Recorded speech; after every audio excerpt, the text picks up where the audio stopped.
Untuk apa sih kejar dunia gitu kan? Hidup kita kan ujungnya cuma 2 kali 1 meter aja gitu. Untuk apa jadi orang kaya gitu ya? Kayaknya kok duniawi banget gitu ya. Pertanyaan kedua adalah bolehkah menjadi kaya? Ya, sebenarnya Kita kalau tadi ditanya kenapa eh kalau kita mau nggak jadi miskin, kayaknya nggak ada yang jawab ya. Kita pengennya pengennya kaya gitu ya. Wah. Magnet rezeki, satu sama terhubung.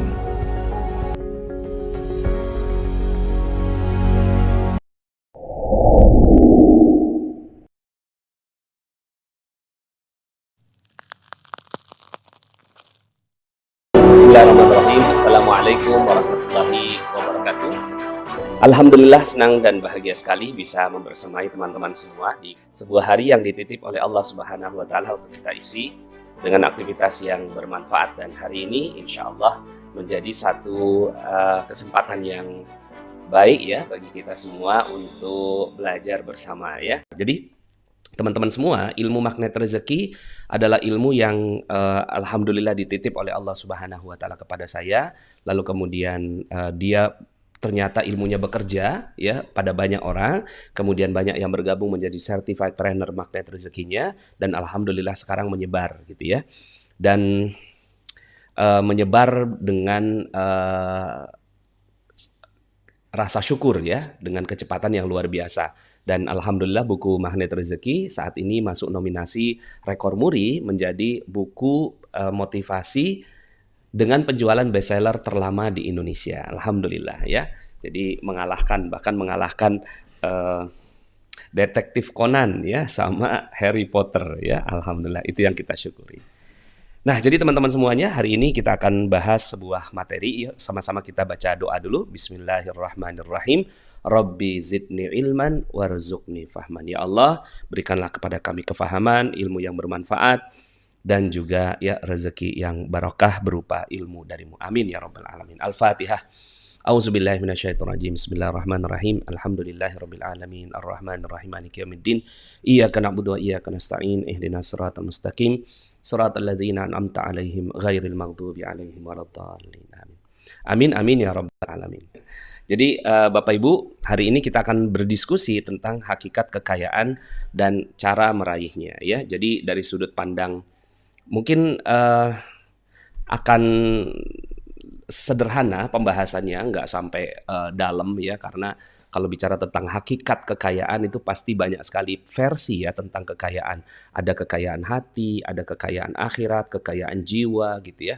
Kemudian kekayaan dunia itu sendiri gitu ya. Jadi banyak sekali versi tentang kekayaan ya. Nah, tapi saya mau coba gabungkan gitu ya, pandangan-pandangan yang dari sisi kanan, dari sisi kiri ya, pandangan dari mereka yang pengennya akhirat aja gitu ya. Kemudian ada yang pengennya dunia gitu. Kenapa sih nggak dipertemukan? Ada sebuah doa yang diajarkan oleh guru saya gitu ya, yaitu Kiai Mufasir ketika pada saat saya minus 21 miliar itu. Lalu kemudian saya minta doa. Doanya apa? Doa yang diberikan oleh Kiai itu adalah Auzubillahi Allahumma ya farijal ham wa ya kashifal gham wa ya mujiba da'watil muttarrin rahmanad dunya wal akhirah wa rahimahuma anta tarhamuna farhamna rahmatan tughnina biha ar-rahmatika man siwak. Doa itu begitu menghujam dalam hati saya ya. Jadi lebih kurang intinya adalah ya Allah, damaikanlah antara dunia dan akhirat kami. Karena kadang-kadang ketika kita bicara tentang dunia, kita udah nggak mau akhirat. Ketika kita bicara akhirat, kita nggak mau dunia. Lalu kemudian kita mau mempertemukannya.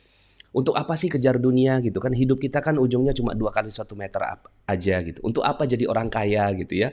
Kayaknya kok duniawi banget gitu ya. Dunia pandangan-pandangan yang seperti itu gitu ya. Itu bertabrakan gitu dengan orang-orang yang memang dia masih mengejar dunia.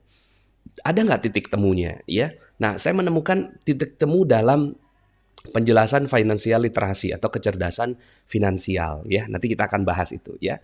Oke. Nah, pertanyaannya adalah ya, coba tolong tulis di komen ya. Tolong tulis di komen kenapa Anda mau kaya ya. Boleh tahu nggak ya? Apa sih alasan-alasan Anda untuk menjadi kaya ya? Kenapa mau kaya ya? Teman-teman mau Oke, biar sedekah. Oh, aduh, masya Allah ini ya, banyak banget ini komennya ya. Bisa sedekah yang banyak, membahagiakan orang yang dicintai, supaya bisa menjadi manfaat untuk sesama.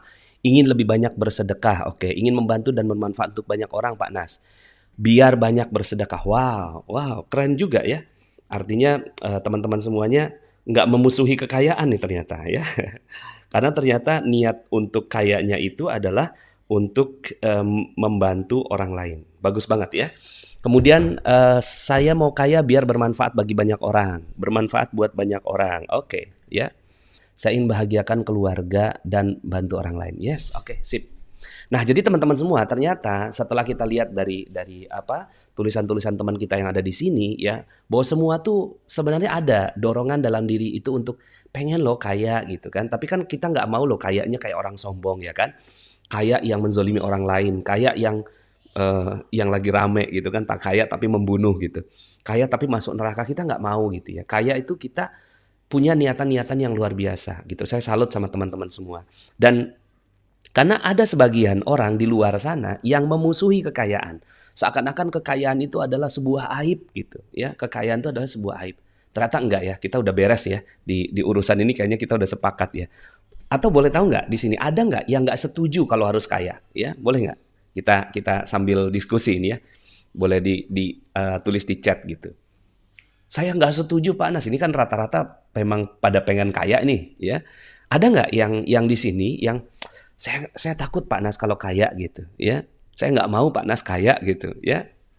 Oh, kayaknya nggak ada ini ya. Waduh, malah Nurifa Khalifa ya, Muslim wajib kaya. Yes, ternyata gitu ya ada satu keterangan dari Imam Syafi'i bahwa Muslim itu wajib kaya. Kenapa? Karena ada dua rukun di dalam Islam yang menjelaskan tentang kekayaan. Satu, rukun zakat. Ya, zakat itu hanya bagi orang-orang yang kaya ya. Kalau nggak kaya nggak zakat gitu ya. Yang kedua, haji. Nah, haji ini dia dilaksanakan bila mampu. Salah satu mampunya adalah mampu dari sisi biaya. Artinya sebenarnya rukun Islam yang 5 ini gitu kan, 2 diantaranya adalah memaksa kita untuk menjadi kaya. Itu pendapatnya Imam Syafi'i gitu ya. Cuma gini, saya juga nggak bisa mengatakan bahwa pendapat wajib kaya. Pokoknya kalau nggak kaya tuh kamu tuh dosa. Enggak ya. Artinya gini, ada doa Nabi gitu kan. Ada doa Nabi yang beliau juga ingin dibangkitkan bersama dengan orang-orang fakir, miskin gitu ya. Artinya sebenarnya Nabi kalau mau kaya itu gampang banget ya. Nabi Muhammad SAW itu kalau mau kaya gampang banget. Tapi beliau memilih untuk hidup miskin supaya apa? Supaya orang-orang yang miskin atau fakir miskin itu punya teman dan sahabatnya. Bayangkan kalau seandainya nabinya saja itu udah glamor, kaya dan segala macam.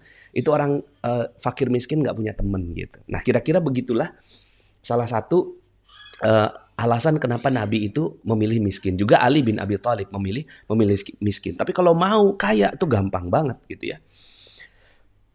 Pertanyaan kedua adalah bolehkah menjadi kaya? Ya, kita tadi kenapa mau kaya? Boleh nggak menjadi kaya? Ternyata malah ada yang jawab wajib gitu ya, biar bisa berbagi gitu ya. Sebenarnya nggak ada hukum wajib ya. Artinya gini, boleh. Jadi hukumnya boleh. Jadi hukumnya jaiz gitu, bukan wajib. Nah, kalau wajib kan berarti dosa dong orang yang apa nggak kaya itu gitu ya. Nah, orang yang nggak kaya itu jadinya dosa ya. Jadi sebenarnya hukumnya boleh saja, bukan menjadi wajib. Karena muncul bandul kanan, bandul kiri gitu ya, yang mewajibkan kaya, kemudian ada yang mengharamkan untuk kaya dan seterusnya. Kita ada di tengah-tengah ya. Artinya pandangan kaya yang manfaat. Oke. Nah, kekayaan dalam Islam itu digunakan untuk kemaslahatan, ya, digunakan untuk kemaslahatan umat. Pertama, kaya untuk keluarganya, sehingga akhirnya keluarganya tidak meminta-minta. Kemudian keturunannya, ya, ahli warisnya, ya, itu akhirnya juga bisa meninggalkan keturunan yang kuat, gitu ya. Terus kemudian juga bermanfaat bagi sekeliling, ya. Akhirnya kemaslahatan buat orang-orang ya, yang ada di sekelilingnya. Ya, jadi kekayaan dalam Islam itu digunakan untuk kemaslahatan umat. Jadi kita udah sepakat itu ya. Nova, miskin boleh, tapi kaya itu harus. Sebenarnya kalau ditanya, kalau kita mau nggak jadi miskin, kayaknya nggak ada yang jawab ya. Kita pengennya kaya gitu ya. Wah, ya. Nah, teman-teman semua. faktanya 9 dari 10 sahabat Nabi Sallallahu Alaihi Wasallam yang dijamin masuk surga itu adalah orang kaya. Jadi ada fakta membuktikan bahwa ternyata ya 9 dari 10 sahabat Nabi berarti kan 90%. Jadi ada data sejarah ya yang menunjukkan bahwa para sahabat Nabi itu kaya raya. Cuma satu aja yang nggak kaya ya. Seingat saya adalah Ali bin Abi Thalib radhiyallahu an gitu ya, karena beliau memilih gitu untuk hidup miskin gitu, untuk menemani fakir miskin gitu ya. Seperti itu ya. Atau kalau bahasa magnet rezekinya nggak kaya, jadi kaya dan tidak kaya gitu ya. Kalau dalam Al-Quran itu sebenarnya menciptakan miskin itu kita sendiri. Aduh, saya mah miskin. Kenapa? Karena mulut kita berdoa ya. Ada jurus disiplin kata ya. Alhamdulillah buku ini menjadi mega bestseller. Dicetak berulang-ulang lebih dari 50 kali cetak. Alhamdulillah. Semua royaltinya 100% untuk pesantren. Bagi teman-teman yang belum subscribe dan baru saja menemukan channel ini, silahkan subscribe. Insya Allah Anda akan mendapatkan materi-materi yang terbaik dari channel ini.